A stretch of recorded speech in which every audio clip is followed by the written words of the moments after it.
Hello and welcome to How to Be Human. First, I'd like to extend a special and very warm welcome from the bottom of my heart to my newest channel members. It's so amazing to have you here with me, even if I probably don't know who you are because I cannot see that.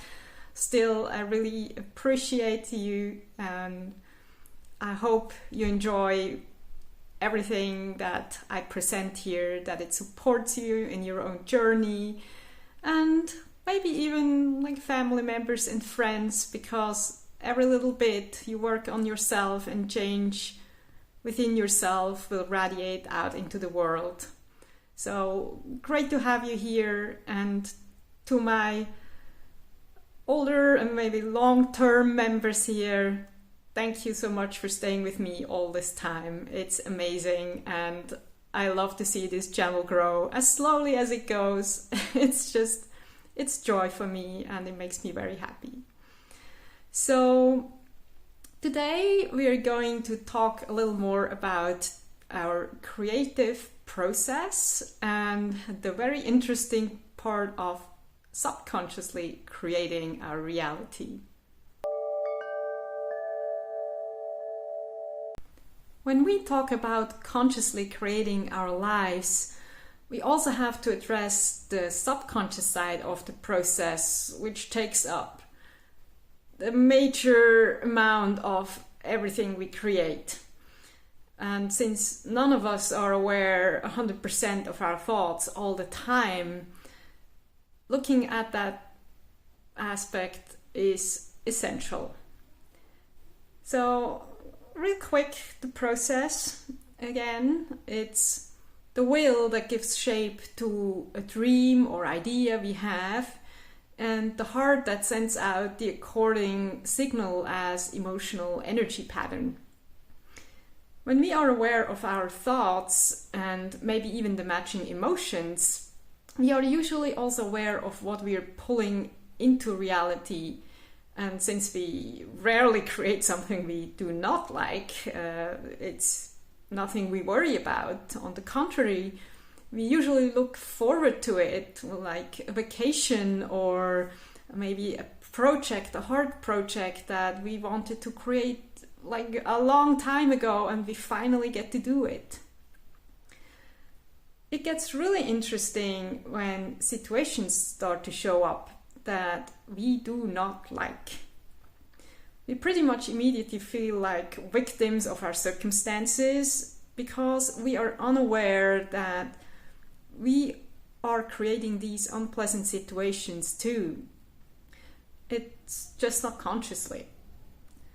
Now, why the bleep should we create something like developing a disease or losing a job or having an accident?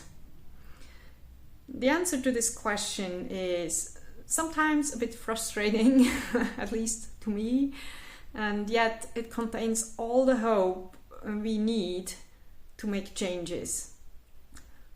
And the answer is we want to learn a deeper lesson, maybe or even probably even a life lesson. The intensity of the lesson depends, I'd say, on how well we listen to the previous opportunities to learn it, as well as on how deeply our soul wishes to dive into this specific human experience. If you're really personally familiar with the phrase, "Why is this always happening to me?" it is high time to start looking at the lesson behind it, and this means you have to look at your own ego and its shadows.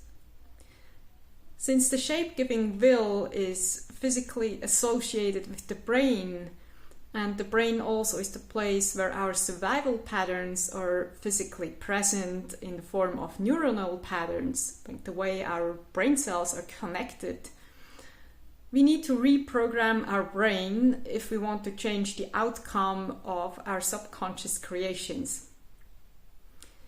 And how do we change any kind of pattern? Those of you who have been following me for a while might already guess. If you really want to change a pattern, you have to change the root cause of what created it.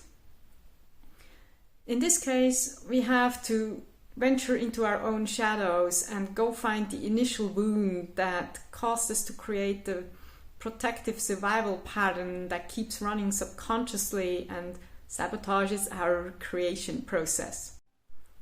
Just a quick repetition of the 4 steps of transformation and change. First, you have to become aware of your pattern. Second, you have to accept that it is there, no judgment. Being non-judgmental with yourself is especially important here because you probably face a part of you that is like a scared little child. So an extra amount of love and patience is usually required. Number 3 is integration. Give that part a home within yourself. Get to know it better and get to know its strengths. And number 4 is the actual transformation. Teach that part how to express its strengths differently and more beneficially.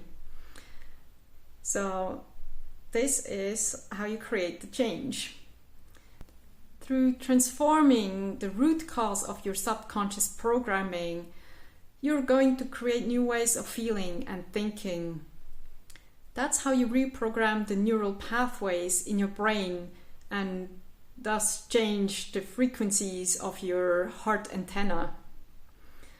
Now, whenever you are not consciously creating and your subconscious mind is in charge of creating your reality, it will create a reality that's hopefully much more to your liking. Thank you so much for being here and watching this video. As always, I hope you enjoyed it and got something good out of it for yourself. Instead of the usual, please like, share and subscribe. I'd like to share a little experience I had last week, and I found it really heartwarming and encouraging. So here it is. Somebody commented underneath one of my videos saying that the less likes a video has, the more valuable is usually the content. So I leave that for you to judge and decide, but I really appreciated that one sentence. For now, I'm sending you all lots of love and light from my heart to yours. Take care, see you soon again.